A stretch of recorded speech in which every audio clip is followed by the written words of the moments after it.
Merci de nous préférer sur Bénin Business 24. Bienvenue au 12h45.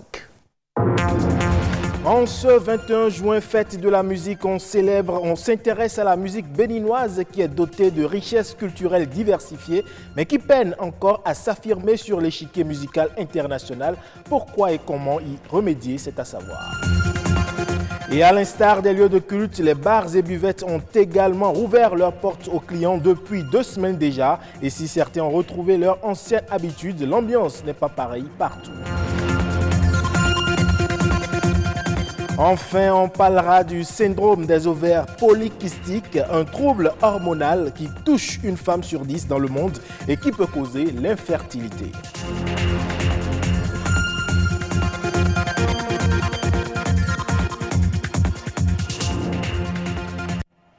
Démarrons par cette célébration qui passe très souvent inaperçue, la fête des pères, célébrée cette année 2 semaines après la fête des mères. Elle a habituellement lieu le 3e dimanche du mois de juin.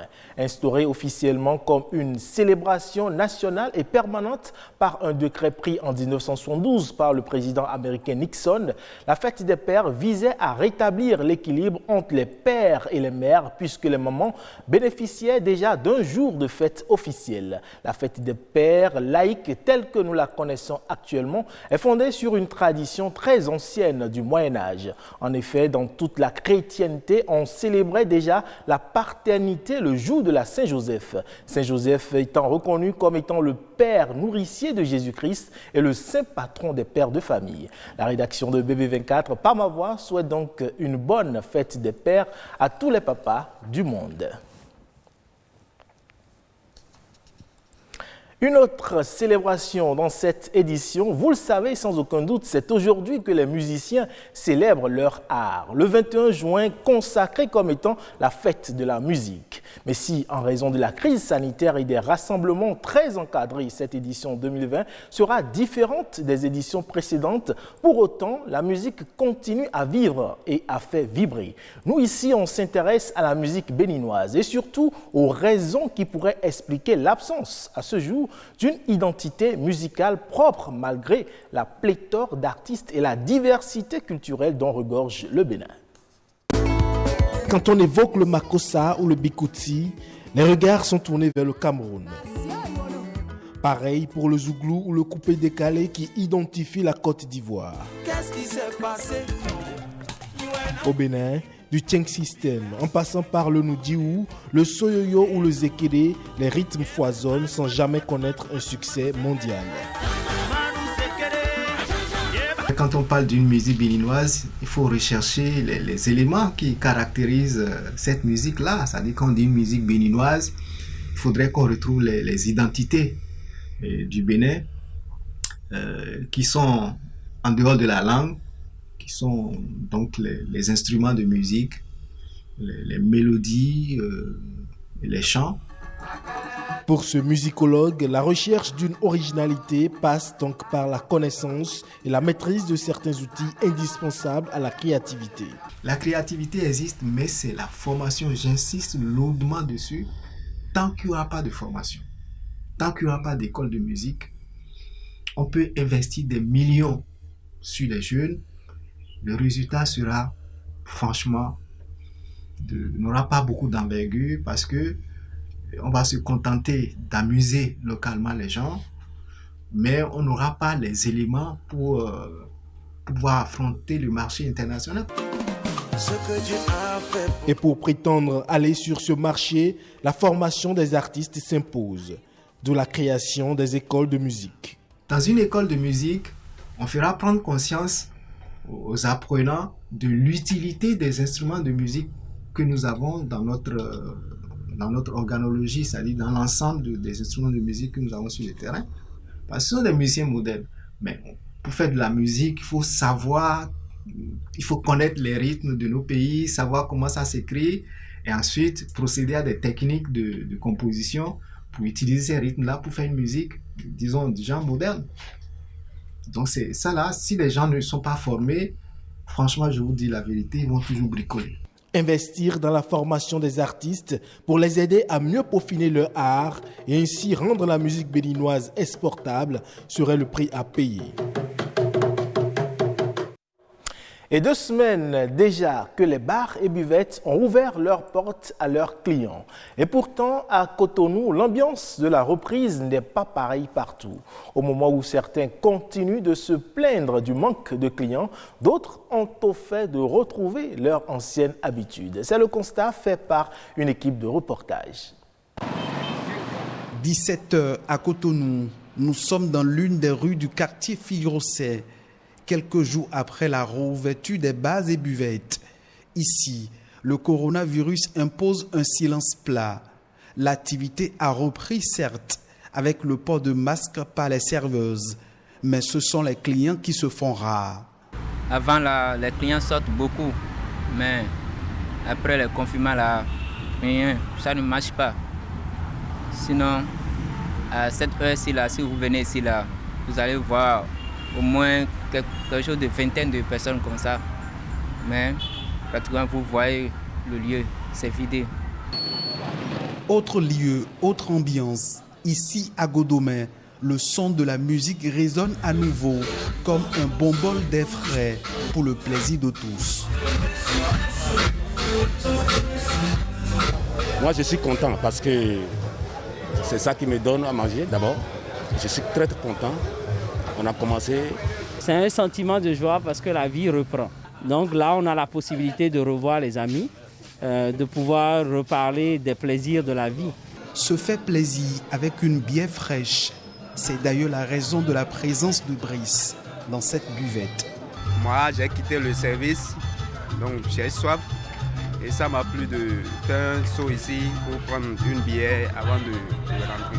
Tout comme lui, nombreux sont ces Béninois qui retrouvent leurs petites habitudes. C'est une vraie bouffée d'oxygène pour le secteur de la restauration qui a été durement éprouvé par les mesures de restriction du Covid-19. Des gens étaient prêts à mettre la clé sous le paillasson. Donc moi je suis content parce qu'on respecte les mesures de distanciation et les mesures de protection. Ça va, on peut continuer. Actuellement, vous avez compris, dans le bar, on a respecté les 1 mètre au niveau des tables et tous les employés sont en cache-nez. Je vais juste leur demander de respecter les mesures sanitaires telles qu'on l'a dit, et c'est pour notre bien à nous tous. À Cotonou et comme dans bien d'autres villes du Bénin, la réouverture des bars et buvettes sonne comme un retour, certes encore timide, à une vie presque normale. Sur un autre registre à présent, on s'intéresse au harcèlement en milieu de travail. C'est un phénomène qui peut avoir un effet néfaste sur la santé psychologique d'un employé ainsi que sur la santé et la sécurité psychologique de l'ensemble des effectifs d'une organisation. Une situation qui pourrait impacter négativement le rendement du travailleur. C'est du moins ce que nous dit Segbede Alibonon, psychologue clinicien. Les personnes qui sont victimes du harcèlement ou des violences sexuelles au travail pourraient développer des comportements psychologiques pathologiques. Les personnes peuvent devenir méfiantes, évitantes ou anxieuses. D'abord, c'est la motivation qui va être touchée. Parce que s'ils sont violentés, s'ils sont harcelés, ils vont commencer par avoir un manque de confiance en eux-mêmes. Ils vont commencer par douter de leurs propres compétences. Ils vont développer des mécontentements, des frustrations, surtout si ces problèmes ne sont pas réglés. Et du coup, la collaboration avec les autres sera en difficulté. Et la productivité elle-même sera en difficulté. Le relationnel avec l'entourage au boulot, avec l'employeur ou avec les collaborateurs, tout ça sera en difficulté. Du coup, ce qui est demandé à l'employé qui vit ces perturbations-là, même si elle a la bonne volonté, elle ne peut plus. Parce qu'elle serait soit dans des anxiétés ou des formes de dépression. Donc du coup, elle ne peut plus fonctionner normalement comme cela se doit. Et ça ira au-delà du boulot. La première possibilité d'accompagner quelqu'un qui est dans un problème de harcèlement sexuel, c'est de lui offrir un espace d'écoute et de confiance et de confidentialité qui lui permet de dire les choses dans une oreille qui ne la juge pas. Donc après l'écoute, il faut voir est-ce qu'il y a des problèmes à régler. Il faut utiliser des techniques de résolution de problèmes pour régler avec la personne des problèmes qui se posent sur le lieu de travail. Peut-être en termes d'organisation du travail, en termes de situation de l'emploi même, en termes de sécurité de l'emploi même. Il faut utiliser des techniques de résolution de problèmes pour l'aider à régler ces problèmes-là. Parlant toujours santé, on s'intéresse à présent au syndrome des ovaires polykystiques, également appelé dystrophie ovarienne. C'est une pathologie qui touche une femme sur 10 dans le monde. Un trouble hormonal responsable de l'infertilité chez la gente féminine. Le syndrome des ovaires polykystiques engendre aussi des symptômes très variables d'une femme à une autre. Amandine Anyambossou nous en parle dans ce reportage. Pathologie endocrinienne la plus fréquente chez la femme, le syndrome des ovaires polykystiques touche les femmes de 15 à 40 ans et il constitue la principale cause des troubles de la fertilité. Le syndrome des ovaires micropolykystiques est un dysfonctionnement hormonal qui intéresse tout l'organisme et qui peut avoir des manifestations sur le plan gynécologique, essentiellement déjà des règles qui vont être irrégulières et une élévation du taux de testostérone des hormones mâles, en fait d'androgènes dans l'organisme, et l'apparition à l'échographie sur des ovaires de petits sacs liquidiens qu'on appelle des microkystes en nombre important. L'origine du syndrome des ovaires polykystiques n'est pas encore bien connue, mais les symptômes varient d'une femme à une autre. Ce qui va amener les femmes en consultation le plus souvent, ce sont des règles irrégulières et souvent une difficulté à tomber enceinte. Pourquoi les règles vont être irrégulières? C'est parce qu'en fait, il n'y aura pas d'ovulation. Et quand il n'y a pas d'ovulation, il n'y a pas de corps jaune. Le corps jaune sécrète une hormone qu'on appelle la progestérone. Et c'est la chute du taux de progestérone qui déclenche l'apparition des règles. Vu qu'il n'y a pas eu d'ovulation, on n'aura pas de taux de progestérone élevé, donc les règles ne vont pas venir à temps, elles vont venir très tard, selon la profondeur du déséquilibre. 35 jours pour certaines, 40, 2 mois, 3 mois, peut-être 6 mois pour d'autres. Donc, c'est ce qui fait qu'on a ces règles en fait qui sont irrégulières. On sait que le surpoids a tendance à être aussi responsable. Le syndrome des ovaires polykystiques persiste toute la vie. Heureusement, des traitements existent pour accompagner les désirs de grossesse. S'il y a un désir de grossesse, ce qu'il faut comprendre, c'est que déjà la maladie des ovaires micropolykystiques, elle va entraîner des règles irrégulières, mais surtout des troubles de l'ovulation. C'est des femmes qui vont voir leurs règles, mais qui ne vont pas forcément ovuler ou qui vont ovuler une fois sur 3 ou une fois sur 4. Donc une difficulté à tomber enceinte. Par rapport à ça, aujourd'hui, on a des médicaments, des molécules qui permettent de stimuler l'ovulation. Et en général, ça marche assez bien, à part quelques-unes qui vont peut-être devoir aller jusqu'à la fécondation in vitro. En dehors du désir de grossesse, on n'arriverait pas vraiment à traiter la maladie vu qu'on ne maîtrise pas sa cause. Ce qu'on va pouvoir faire, c'est de mettre des traitements hormonaux pour pouvoir régulariser les règles. Mais en général, dès qu'on les arrête des mois après, le déséquilibre se réinstalle.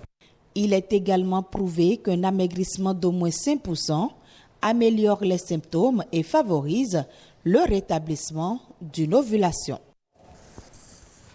Et ce sera tout pour ce 12h45. Merci pour votre aimable attention. Retrouvez cette édition sur le site de l'ORTB, www.ortb.bj.